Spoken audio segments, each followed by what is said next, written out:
Hey friends, what's going on? Coach Walt here. Welcome back to the show, video number 89 and lesson number 2 in lessons in reselling, in no particular order. So lesson 1 the other day was about not going into any kind of debt to begin your reselling journey. And lesson number 2 today is going to be when you're shipping breakable things, you really need to kind of spare no expense on the bubble wrap, because if something ends up breaking in shipment, you're going to have to issue that refund. And in my experience, it's really difficult to get any sort of a compensation, a refund, or an insurance claim for relatively inexpensive things. Now, something I have never done was pay extra, like additional insurance to like cover breakage. So that might be something where it would be easier to make a claim. But what we're talking about here, in my opinion, it wouldn't be worth however much it costs to get extra insurance against breakage. It just wouldn't be worth it. Now, if you're shipping something very expensive, that's a different story.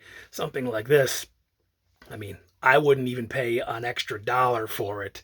I would just make sure to package it well, use the proper materials, and it should be just fine. I have sold many of these over the years, and I don't think I've ever had one break. I've had some other similar type things break, but a much thinner, more breakable material than what I'm about to show you. So this I picked up at, I think, one of those like a sale at a church where all the money just goes to churchly costs. I don't know, people bring in all their stuff and just set it up, and it's either make an offer or stuff's real cheap. They're just trying to, it's like having a big yard sale at your church. And I picked up this vintage Charlotte Motor Speedway coffee mug, $1 at the most. I'm not sure what I paid, but it definitely wouldn't have been more than $1.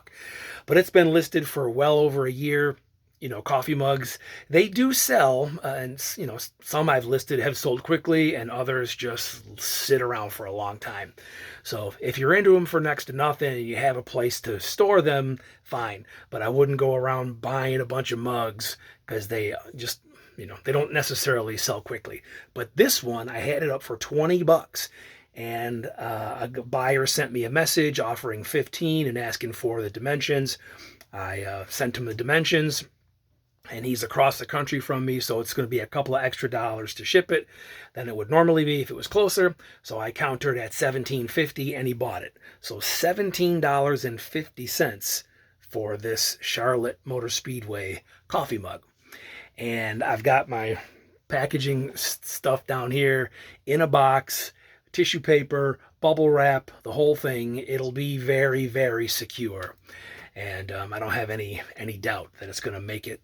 I forget where it's going, but it's going to make it there just fine without paying anything extra for insurance, because I'm taking the time to package it up thoroughly. So if you're going to be selling breakable stuff, you really want to make sure you've got the bubble wrap and a sturdy box, label it fragile, and kind of hope for the best. But that's usually good enough.